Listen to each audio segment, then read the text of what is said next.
bertso bat osatzeko. Lapiko batean, errimak, neurria eta doinua sartu behar ditugu. Errimak, neurria eta doinua. Doinuak mota askotakoak izan daitezke. Adibidez, tragikoa. Uztailaren 19, egun bezta pozoitxua.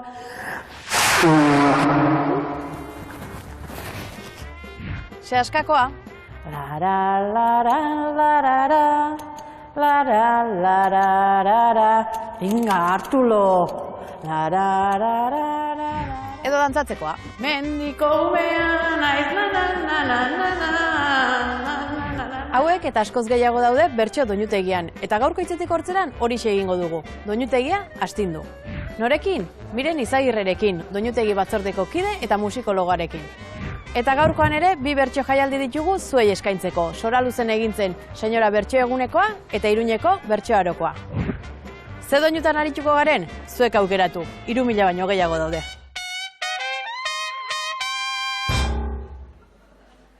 Zeinote da guretzat nahi dugun arkitektura, ez baikenuke sartu nahi mundu finta eskura, esploratzeko 11 erliebe testura, tabanikoaren haizeak dakarkigun freskura, plazer bat da izatea holtzau berriz eskura, itzuli naiz zoriontsu izan nintzen lekura, itzuli naiz zoriontsu izan nintzen lekura.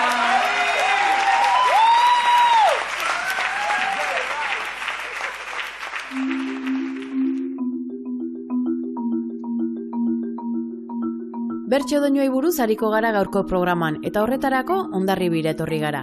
Miren Izagirre musikologarekin elkartzeko.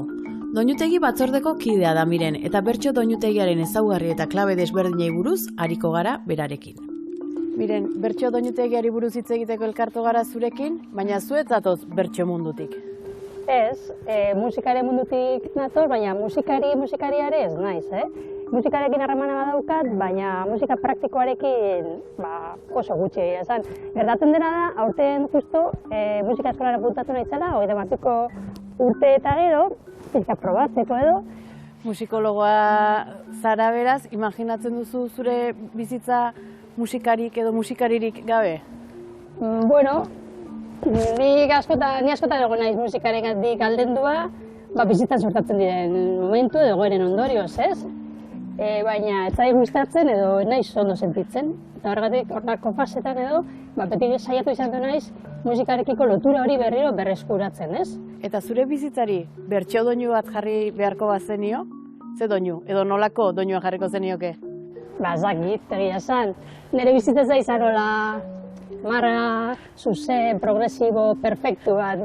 Ni beti bilin esatu naiz aurrera atzera gelditu, aldatu, okertu, berriro hasi, pixkat horrela, pixkat nazia, Eta, zentzu horretan, agian aiziak bialin hau handikano nuntza, hori seguro. Gero igual ere, zakit, miren txinora zoaz, ez? Handiko nera, pixkatola, eta gero hola, zentzu pixka bat, trascendentalean nire bizitzako doinua, zakit egia esan, ez zakit, agian egin beharko dut bat, eta zeko dizu. Azken garaian, euskarari buruzko desente adierazpen entzun ditugu agintarien ahotik. Eguesibarko Pepeko zinegotziak gorrotoaren hizkuntzazat jo du euskara. El euskera me evoca a los años de terrorismo, lo identificamos con el odio y no es integrador. Orkoiengo, PSN-ko alkatearen arabera, los de euskera tienen el doble de servicios, son unos privilegiados. Eguesibarko UPN-ko alkate itxuraz euskaldunaren ahotan, se discrimina a quien no sabe euskera, porque no pueden ir a las actividades en euskera. Euskaldun bezala, nola sentitzen zarete olakoak entzutean? Neri hainbeste diskurso berri egiten zaizkit déjà vu. frankismoaren biloba oitan, badabil zenbait deabru. Pepetik eta upenetik euskarari hartuz kargu, hoiek hainbeste gorrotatzeko gauza ederra behar du. Balantzan jarriz gero batzuen eta besteen indarren, ondorenak guztiok dakigu, mezuetan zer dakarren. Haiek isilik egon diote, guk utzi izketan arren, entzundakoan barre egiten dut negarrez egitearre. Lingua basko nuntzelako ura, ez da gure hankarra jo. Kriminalizatu egin dituzte, hainbat euskarazko saio.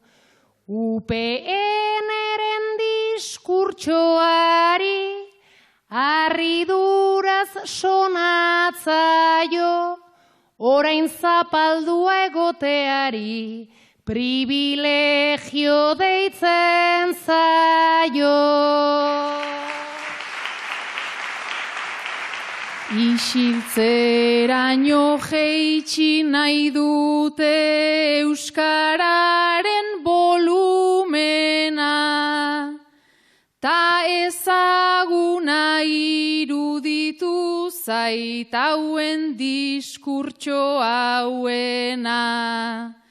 Historikoki hau da eskuinak beti egiten duena, privilegiatu gisa aurkeztu bere zapaldua dena.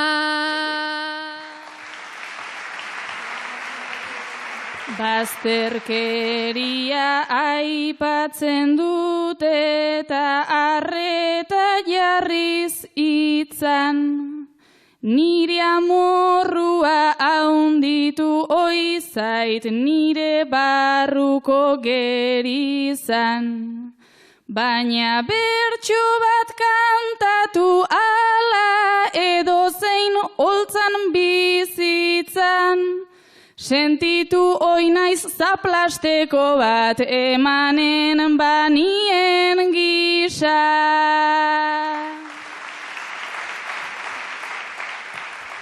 Izugarria da hitz batzuek, sordezaketen kaltea, marrafin batek bereizten ditu, gerrate eta pakea. Estrategia suntsitzaiei, zabaltzen zaie atea, une honetan ateratzea, ez da kasualitatea.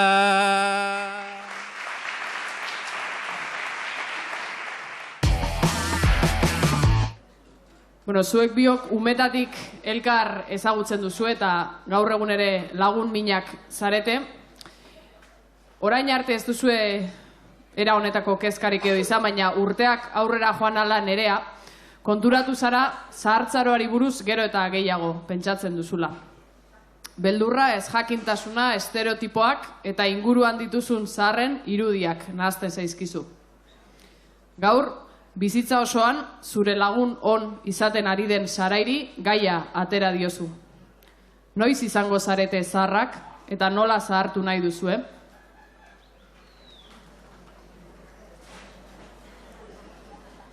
ikusiz nire amaren ile kolorea, tonu zilarkara bat horren dotorea, datorkigun patxada ote da hobea, ez ditut nik lotuta bizi nahi ordea, beti zartzaroa ta bakardadea.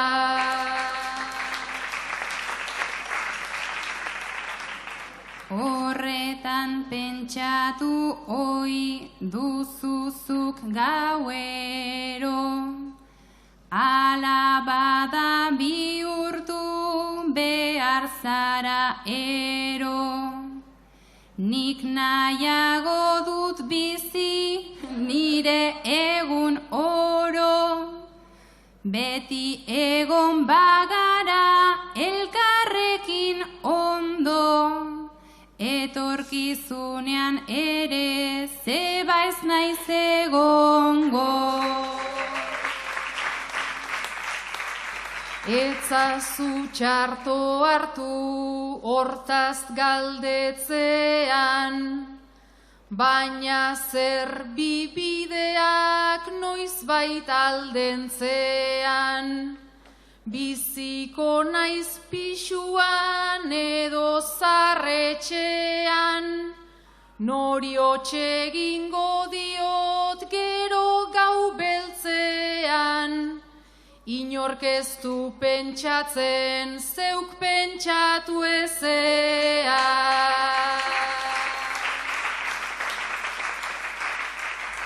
Zula saitzeko nola badudan artea, pentsatzeko ez dut lortu behar orain tartea.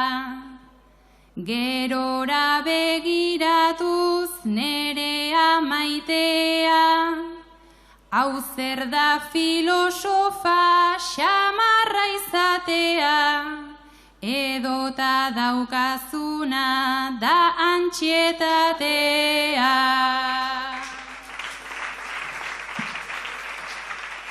Ba hori izango da igual behar bada, zure iritziz oraindik gazteak bagara, baina noiz bihurtzen da pertsona bat traba, hortarako bide bat sendotu behar da, nahi ez duenaren gain jauzi ez dadin karga.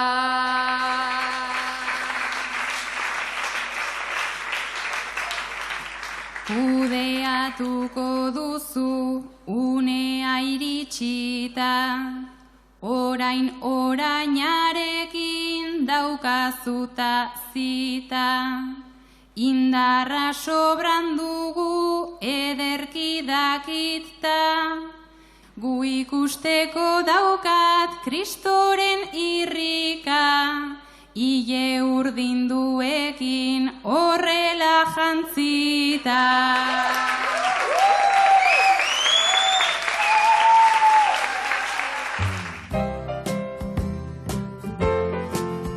Miren, zein da musikaren munduan egin duzun ibilbidea?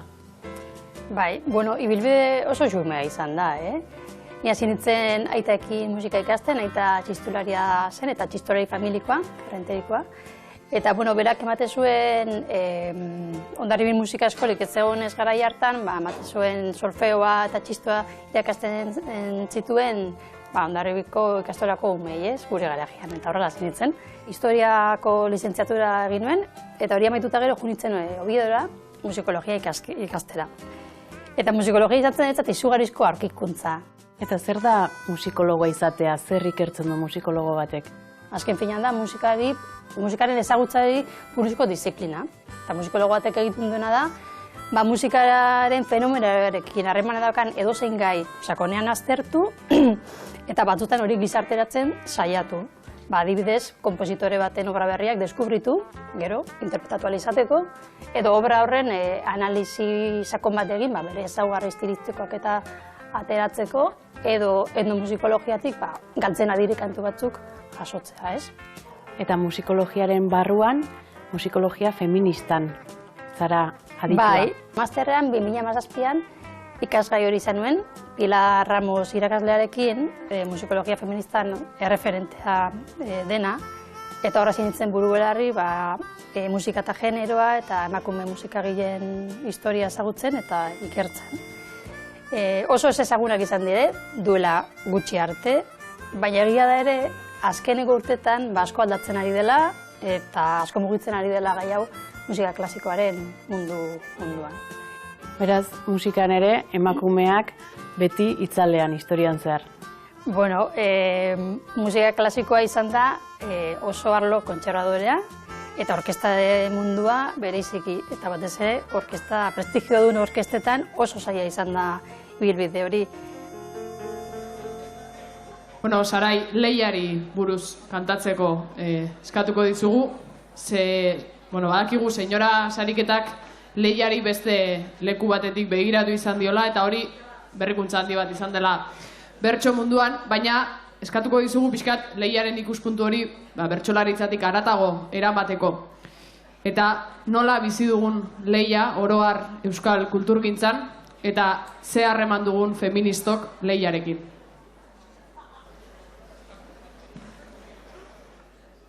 Nor kritikatu, nor zoriondu, nori zuzendu lorea, nork du hilerik punkienata, nork du jantzi dotorea.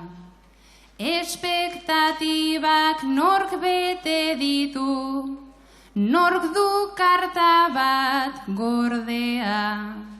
Gaurko senyora egunean nork bota du agur hobea.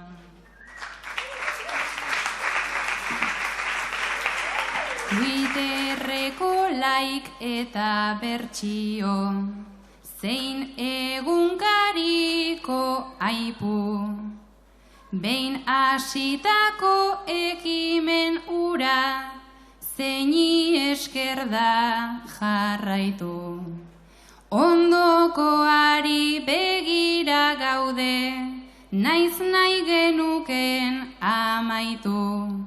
Ongi gaudela performatzeak, lerreginda uzten gaitu.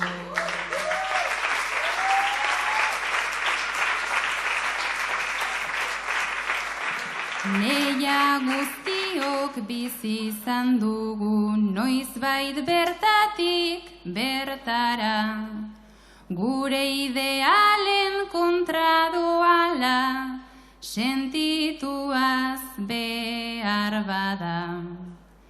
Lehiakorra naiz esate hutsak sortzen duenez ikara, irabazi nahi izateagatik errudun sentitzen gara.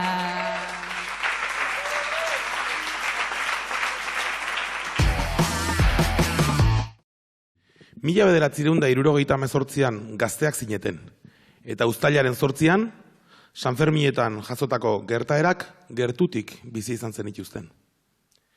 Espainiako polizia armatua tiroka sartu zen Iruñeko Zezen plazan. Erasoan, 100 lagun zauritu zituzten, horietatik 11 balaz, eta Germán Rodríguez hil zuten. Gerora egin ziren zenbaketen arabera, egun hartan gomazko 5.000 pilota, 2.000 ke eta negargas pote, eta 130 bala jaurti zituzten hiriko kaleetan eta Zezen plazan. Garai hartan, Martin Villa zen poliziaren arduradun nagusia, barne ministro izaki. Jakin duzue, Martin Villa gaur Iruñera etortzekoa dela, liburu baten aurkezpenean parte hartzera.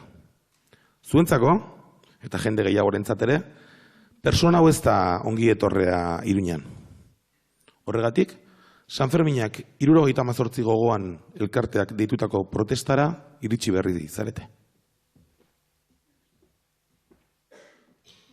Gu garai hartan gazteak ginen, ta izanak aski zori.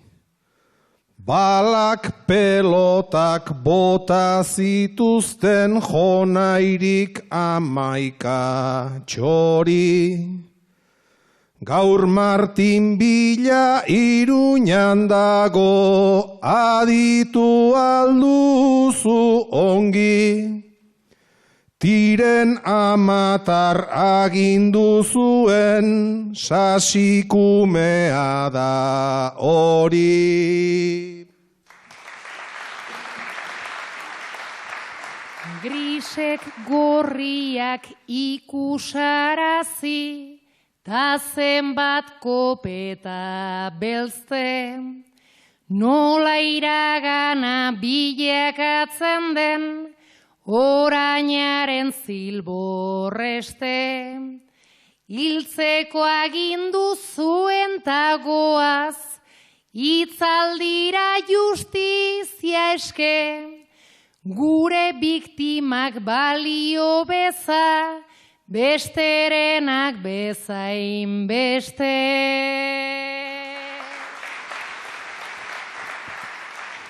Baina haientzat ez da berdina guren kalitatea.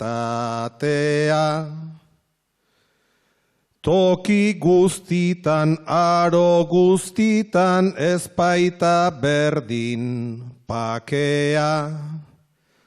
Aspiratuok beti daukagu, estu loturik katea. Aspiratzetik bizi direnek, beti impunitatea.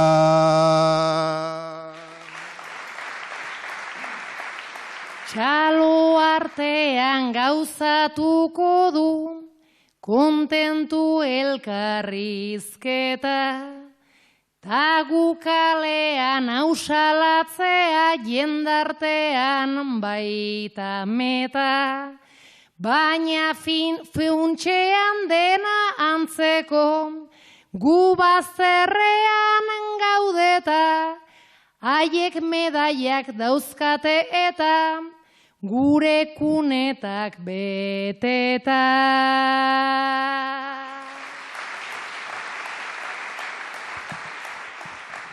Odolezik indagoen hori ez dugu gizon bikaina, baina ze erraz barneratzen den gure herrian Espainia. Bilak Iruña ezin zapaldu, bizi behar luke baina, gure herriak ez du indarrik sartzen ez usteko aina. Gure herria ez da herri bat, ditu 11 aldagai, eta faxistak Nafarroako parajeetan daude zai. Horregatikan atera eta aurpegira oiu egin ai. German gogoan izanen dugu, gainontzekoak ere bai.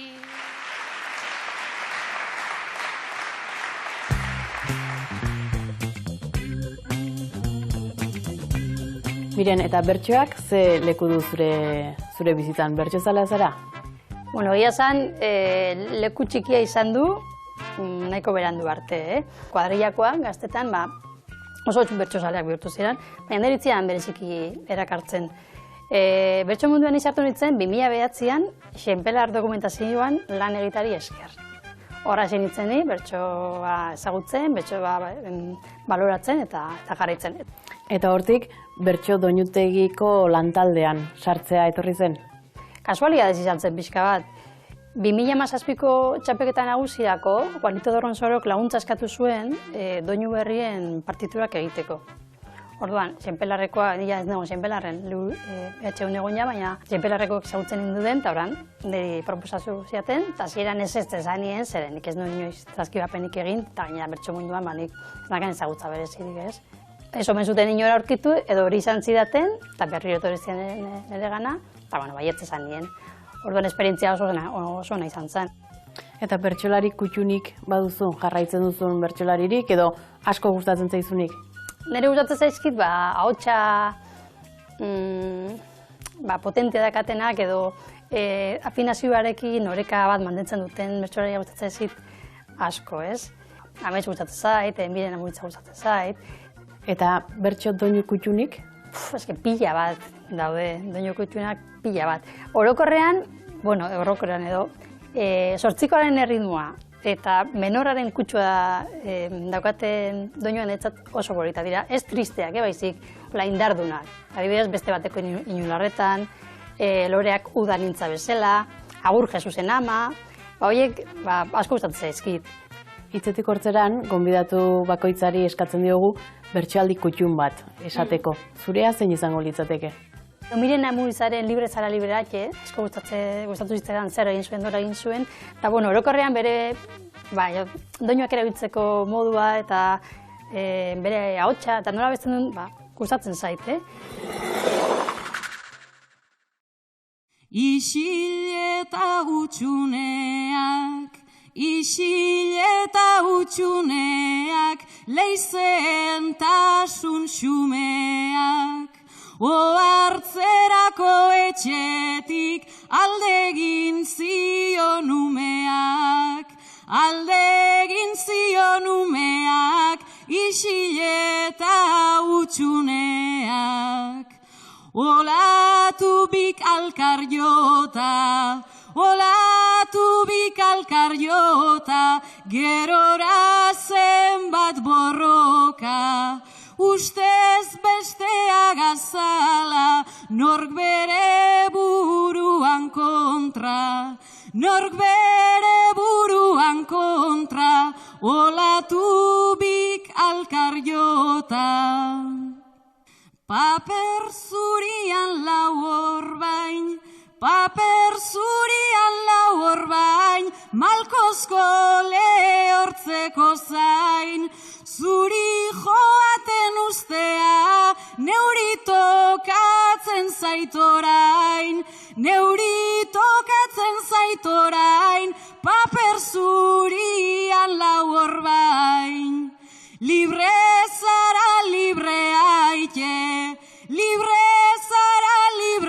aite, txoria bainuen maite, Ulises eta Karales, torre burura itzul zaite, libre zara libre aite,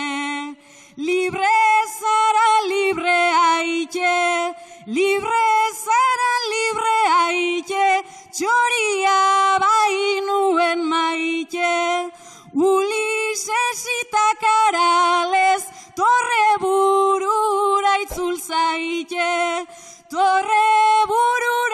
zaite, libre zara libre aite.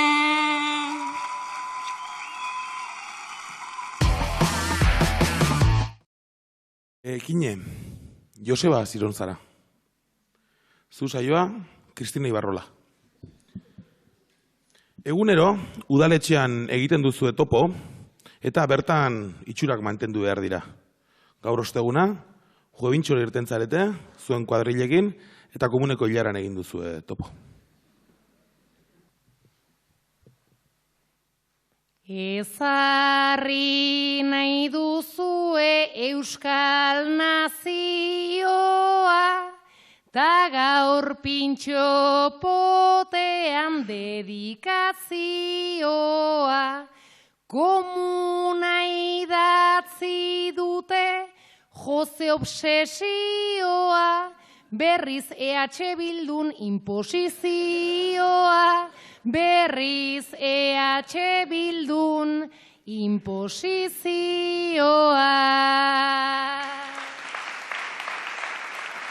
Gurutzatu gara da ia jo dut horma, niri iruditu zait paradoja ona. Ola izaten denez komuneko zona, parean Ibarrola ta ondoan Fregona. Parean Ibarrola ta ondoan Fregona. Fregona hor dagoela nahi duzu apunta, ta zorrotza dakarzu mingainaren punta.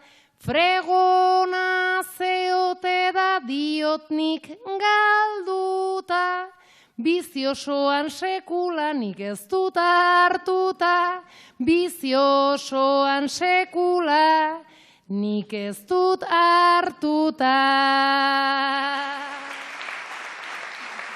Atzo ikusi ginen, ta ikusiko etzit biok pintxopote hau, genunez merezi.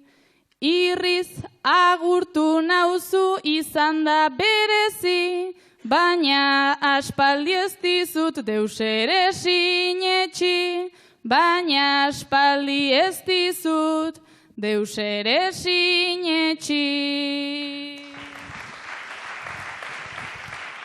Ez didazu sinesten diozu horrela, ni itxurak egiten nabildena dela. Ze lortu berria dut igoera itzela, jakizu presidenta izanen naizela, jakizu presidenta izanen naizela.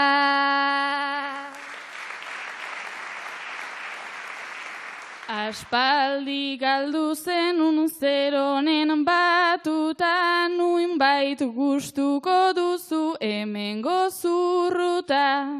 Edantzazu ardoa hasi eta buka, berriz ridikuloa eginen duzuta, berriz ridikuloa eginen duzuta.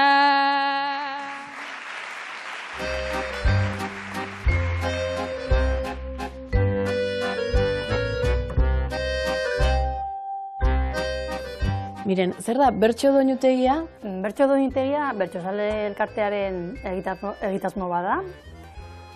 Orokorrean, bertsolaritzan erabiltzen diren edo erabili aldiren doinuen bilduma bat da. Eta interneten dago eskuragarri. Bilduma hau, Juanito Dornezorren lanari esker, daukagu batez ere. Bera bertso doinuak biltzen aspaldi hasi zen, eta 1985ean argitaratu zuen, denak ezagutzen dugun bertso doinutegia, ez? Eta hau da, gure gaur egungo bildumaren oinarria. Da, bertsotarako doinu errepertorio zabal bat online. Lehen aipatu duzu bertso doinuek ezaugarri bereziak dituztela, zein izaten dira edo zein dira ezaugarri horiek? Ezaugarri nagusiak izango lirateke, alde batetik monodikoa dela, monodia da, ahots bakarrekoa da. Ez dago ahots simultaneorik, ez dago vertikaltasunik, baizik ahots bakarrekoa da. Eta gero silabikoa da, eta hau da oso garrantzitsua. Gero, doinutara izenaretan behintzat, egiturak normalean simpleak dira. Batzutan izaten dira horrela A, B, A, lehenengo esaldia, bigarren esaldi musikala errepikapena, gero kontraste bat, eta gero bukatzen da hasierako horiekin, ez? Kurba melodikoak nahiko leunak izaten dira, ez da deola intervalo salto oso haundirik edo, eta gero motibo ritmikoak edo figura ritmikoak nahiko orekatuak izaten dira. Agian garrantzitsua da, doinuen egituraren ondorioz, doinu asko flexibleak direla, eta orduan, estrofak aldakorrak direla, ez? Doinutegia bakarra da, baina doinutegiaren barruan sailkapen desberdinak ere badaude doinuen artean. Gure kasuan, bertso doinuen kasuan, neurriaren arabera egiten da sailkapen nagusia, lehenengo mailako sailkapena. Gero, bigarren maila batean, beste sailkapen batzuk ere aplikatzen dira, funtzioaren arabera, doinuaren funtzioaren arabera, formaren arabera edo izaeraren arabera, ez? Txapelketa garaian, pentsatzen dut, adi egongo zaretela, ze bertsolariek apustu egiten dute doinu berriak argitaratzeko edo taularatzeko. Bai, txapelketa nagusitan, askotan hori izaten da momentua doinu berria ateratzeko, ez? Batez ere agurretan eta bakarkako lanetan. Orduan hor, jarraipen berezia egiten da, eta ateratzen dira doinu zerrendak, doinuaren artikuloa, eta balorazio bat egiten da ere bai pixka bat, ze doinu erabiltzen diren, edo erabilpenaren inguruan aurreko txapelketekin konparatuz. Gero beste kontu bat izaten da, doinuei izenak jartzea. Normalean saiatzen gera, lehenengo bertsoaldia hartu, zarrena hartu, eta bertso horren lehenengo esaldia izaten da doinuaren izena markatzen duena. Hor badaude, irizpide batzuk, pixka bat gauzak zehazteko, eta izaten da, 1, 2, 3 agertzen denean, horrek esan nahi du, bertso berdina, jatorri desberdineko musikekin, doinuekin abestu izan dela, ez dakate zer ikustegorekan. Horan entzuten badugu, Loreak Udan nintza bezala 1, eta Loreak Udan nintza bezala 3, segituan konturatuko gara, bi doinu desberdin direla guztiz, ez? Eta Manuel Narrua atzo esan dit A, B, C hartzen badugu, horrek esan nahi du doinuaren aldaera izan dela. Entzuten badugu A, konturatuko gara, Gabonetako gabeko izar dela, eta bertxotan finkatu dena izan da C, baina C hori da pixka bat, haren aldaera bat. Zuek laurok elkarrekin bizitzeko hautua eginda daukazue. Ez bikotearekin, ez familiarekin. Lagunekin bizitzeko erabakia hartu duzue. 35 urte bueltan zaudete denok. Eta elkarrekin bizi izan zarete azken 10 urtean. Kontua da lehen zuen ingurukoek errazago ulertzen zutela lagunekin bizitzea ikasle garaiak eta kontu horiek. Baina ia 35 urterekin, fundamentuzko bizitza bat nahi duenak, gutxienez bikotearekin bizi behar du, eta honezkero berandu dabil umerik izan ezpadu. Hala ere, zuek elkarrekin bizi zarete. Nerea, zu izango zara lehenengo eszenako protagonista. Konta iguzu zuen etxeko, zuen pixuko edo zuen etxeko egunerokotasuna zein den, etxean zer egiten duzuen, bakoitzak dauzkazuen maniak, nolakoa da zuen bizimodua?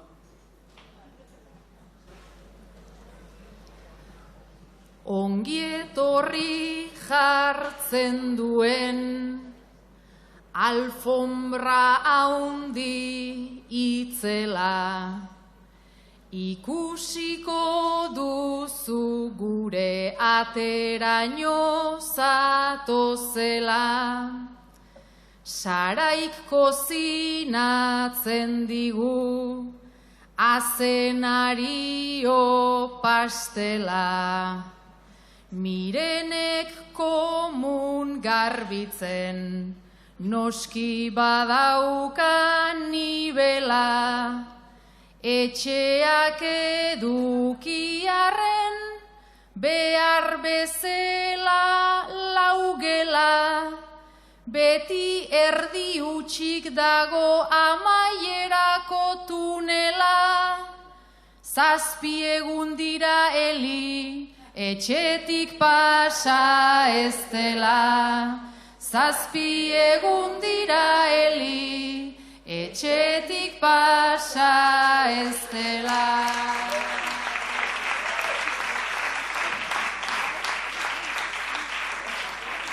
Bueno, ja pixkat, lau hauen etxean kokatuta gaudela.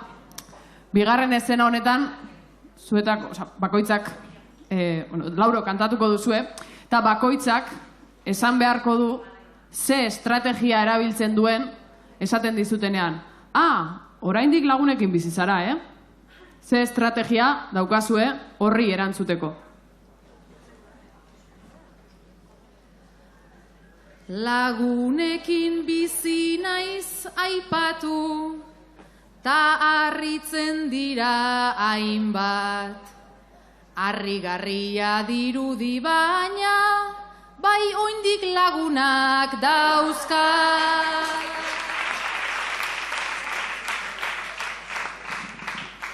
Zu oraindik lagunekin esan, ta erantzun hau da gakoa.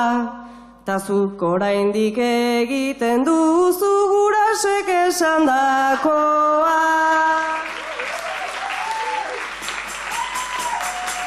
Nik haiei ondo erantzutea hartzen dut nire enkargu. Esaten diet, lake soporte inbidiak pikatzen aldu.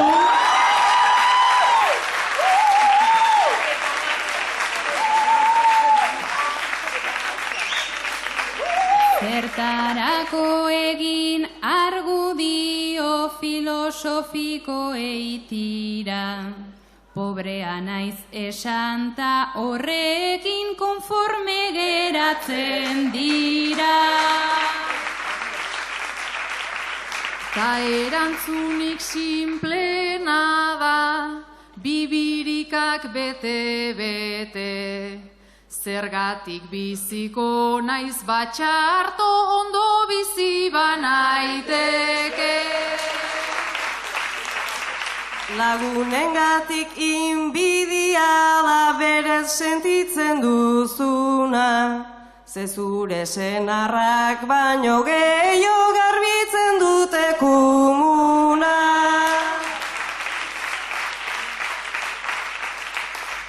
Eta naizta atzeko hirurak beti ez dauden ederto.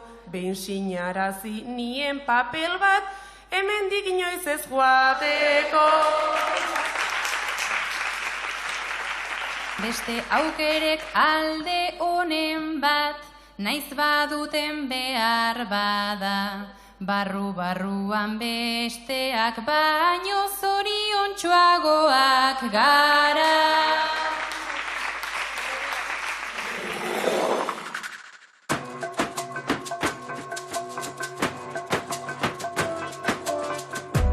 Onboaren itzala, Pello Mari Otaño bertsolari eta poetaren bizitza eta obrari buruzko filma egiteko auzolana edo crowdfundinga jarri dute martxan. Film honekin zizurkildarraren memoria berreskuratu nahi da belaunaldi berrientzat.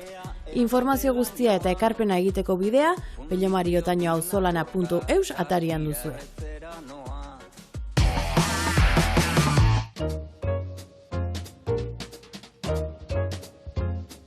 Miren, eta zerratik da garrantzitsua doinuak partituretan biltzea? Bueno, nire ustez partitura egitea funtsezkoa da. Zeren doinutegi azken finean, kantutegi bada. Orduan kantutegiaren materia naturala partitura da. Ikusi izan dugun bezala, Juanitoren liburukian ez, gaur egun berdin nire ustez ezinbestekoa da partitura egitea. Eta nola egiten da partitura bat? Bueno, guk erabiltzen dugu Museskor izeneko editore bat, musika egiteko, partiturak egiteko, eta normalean egiten duguna izaten da, lehenen audioa edo bideoa entzun, osoa, eta erabakitzen ditugu hasierako oinarrizko erabakiak. Zein den azken nota, eta doinu horren tonalitatea edo, eta konpasa, ze konpas daukan, hau itzaten da askotan zaiena, eta edo konpasik gabe egingo dugun. Eta gero juten gara poliki-poliki notak sartzen, letrarekin batera, eta audioa diro entzuten, eta horrela konprobatzen, guk egin dugun partitura hori, bertsolariak abesten dugunarekin, badatorren edo ez. Guk egiten duguna da, doinu horren diseinu melodiko eta ritmiko orokorra jaso.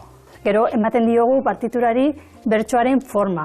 Hori bada berezitasun bat, bertso doinuen partiturena, ez? Aspalditik horrela egiten da, eta guk jarraitu dugu irizpide horrekin. Eta zein dira doinutegi batzordean edo doinutegi lantaldean dituzuen asmoak edo egitasmoak? Aurten jarri ditugu bi gauza gehiago. Bata da, irizpideak berrikusi, eztabaidatu eta idatziz jaso. Gero beste talde bat etortzen bada, jakiteko nola lan egin dugun, zergatik egin dugun lan horrela, eta gero hurrengoak jarraitzeko edo aldatzeko, edo behintzat jakiteko orain arte nola egin dugun guk, ez? Hori bata, irizpidena. Eta gero bigarren, helburua edo nahia, doinuen bilatzaile edo identifikatzaile automatiko zaukera dauden, hori lortzeko zaukera dauden, aztertzea, ez? Ze bide dauden edo ze sistemak eta pixka bat azterketa bat egitea behintzat. Miren Izagirre, eskerrik asko, doinutegia hain ongi azaltzeagatik eta laster arte. Horrengo arte.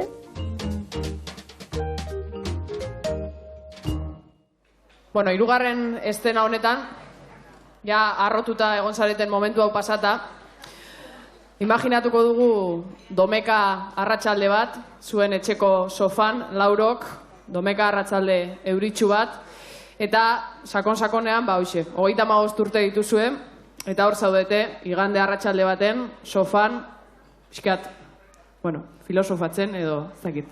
Etorkizunari buruz, pentsatzen, zuen etorkizunari buruz, pentsatzen. Mirenen porrorrek kolpatu nau bortitz, pentsa dezagun ondo, egin dezagunitz. Igande arratsaldea elitzateke gris, berez astelen goizik egongo ez balitz, berez astelen goizik egongo ez balitz. Igual da erredudan horren eragina, baina faltan botatzen nabil maite mina. Eliren masajeak ez diteman mina, mimoak ondo daude, baina ez da berdina. Mimoak ondo daude, baina ez da berdina. Masaje bila dabil gaurkoan laguna, eta zuen ahotan ai etorkizuna. Pentsagaitzat ez dut nahi biharko eguna, lehenago pasa behar zait biharamuna, lehenago pasa behar zait biharamuna. Ez dugu jabetzarik, ez gara erditu, lau buruak bueltaka ta ezin gelditu. Datorrenaz hizketan lehen gara aritu, ta nereak guztiak kontagiatu ditu, ta nereak guztiak kontagiatu ditu. Domeka iluntzek egin naute gogor, ez dut nahi bikoterik, ez borde ez jator. Neguan bihurtzen naiz mantapeko maskor, lasai gaitezen denok, lasterruda dator. Lasai gaitezen denok, lasterruda dator. Baina oraindik negua dago potentea, batera sentitzen naiz utxa ta betea. Oraintxe koldarra ta orain balientea, igandetan beti naiz ambivalentea. Igandetan beti naiz ambivalentea. Ambivalenteak lau porro errekasi, eta delirioa egin zaigu hazi. Gertuko gauzekin nik Nahiko nuke hasi bihar azterketa dut, ta ez dut ikasi. Bihar azterketa dut, ta ez dut ikasi. Igandeko nostalgi, tristearen truke, alternatiboa maiz, bihurtzen da kutre.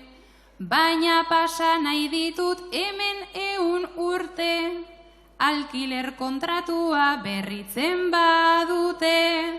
Alkiler kontratua berritzen badute. Gure etxe jabea beti irabazten, kuota denak ordaindu, ta ez ditu azten. Ta Eli gure Eli gaztenetan gazten, 35 urte, ta oraindik ikasten. 35 urte, ta oraindik ikasten.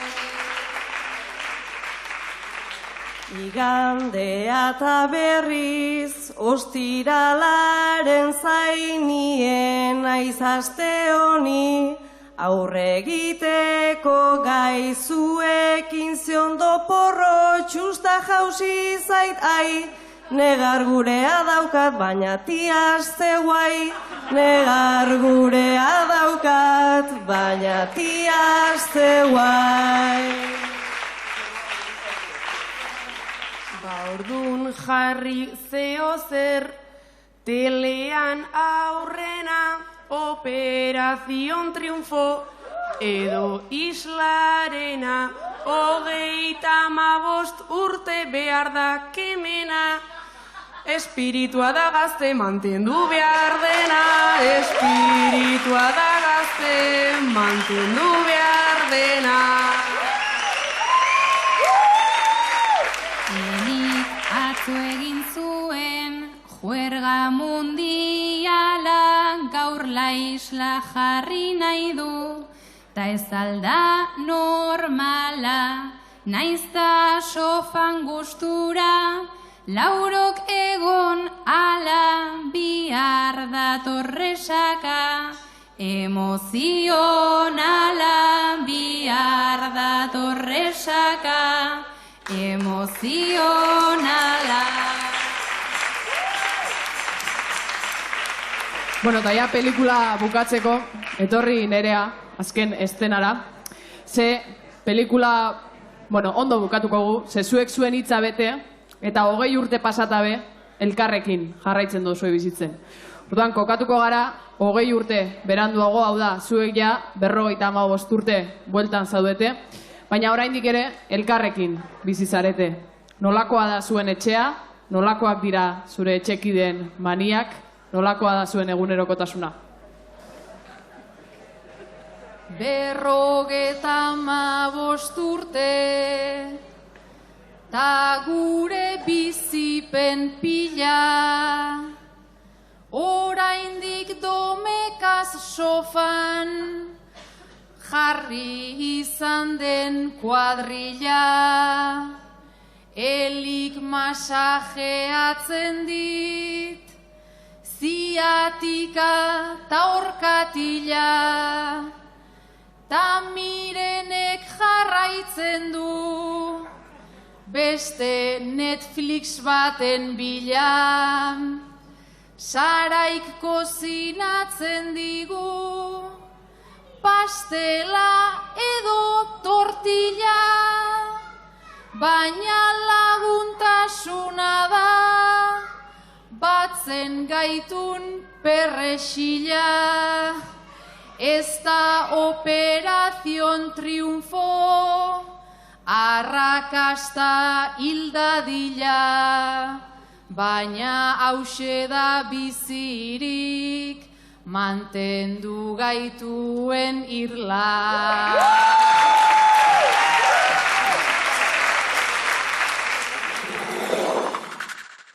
Ustak, nire ustez igualdare 8 hola pertsona, eta denak bertso berdina puntuatxo eta gero geiketak ititu, nire ustez. Pixkot ulertu zerraten duen bertso horrek, eta gero bertze palikin pixkot solastua bertze duitu zaienta eta gero bozkatu. Puntuan sartzen zuten haien esaldia ongi eta ez luzegia edo motzegia, doinuaren maila, egisa zen, zailago edo egisago, eta egimak. Nire ustez, zentzua, zeri buruz doan, errima, erritmoa eta nola baiztu dute. Bera unizten haber sentidua badu. Manema errimako, nire eskez palema behar zu sentidorikan, pues ez da gitu. Nik ere Jimena berestasuna entzatzen ez beti begiratzen. Nik ez dut haitzen zen, butetan ari zen. Bosteun da 50 punto. Eta zein da tope edo, zein da ez dakit, Ez dakit ezikia poto do. Poto ezigitzia eta ez gelditzia. Torko gauzak. Nik entzutena gaitik bertso bakotza marretik edo lango zezer, baina enau seguru bez. Bai egida batzutan, amaitan dela saioa eta dingozu, ze gaitik. Nik nagoen gure holan. Nik inen nun lehenbizko graziangatik, bertsia. Bertso bat polita eta ona zatingatik, eta rima hobenak itentxunak.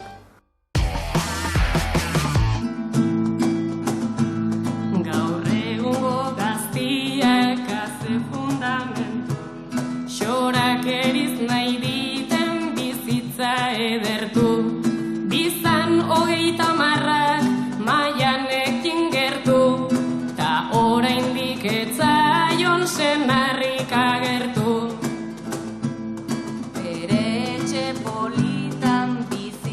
Bakarrik, liburuak idazten ta konten xamarrik, naiz ezionen agertu oraindik senarrik, aizan maianek ezin senarren beharrik. Ni penaz alargundu egin nindunan goiz, bi eskuak oraindik zikindurik pozoiz. Ordutik bere alde, iten dina totoitz. Bakarrik bezin ongi ez dunego inoiz. Luzia ere izan junen alarguna, aizan alaz nezaldun goñiren laguna. Txapelketan sumatu ninan bere utxuna, bertzela izanen junen txapeldunan. Alargunduta 10 ume aski bala, aurrera tenikinan ta zeginala, eta gure alazne denbora joan ala, susmoa hartu dinak tantzua dunala. Ikere egin junen algizan iria, amarra orgollo zerri astoa idia, sentitzen hasian naun ia inbidia, sartu altzigutenan gizonek ziria. Bertze garai bat junen arrezan kontuan, ez gintunan jaio behar zunan momentuan, plazara joan nahi ninan nere talentuan, bino ezin bertzean etxean kantuan. Orain gora etzagon holko diferentzia, plazan gizon artean haze pazientzia, bino senyorek hartu diten plaentxia, hortxe montatu diten erresistentzia.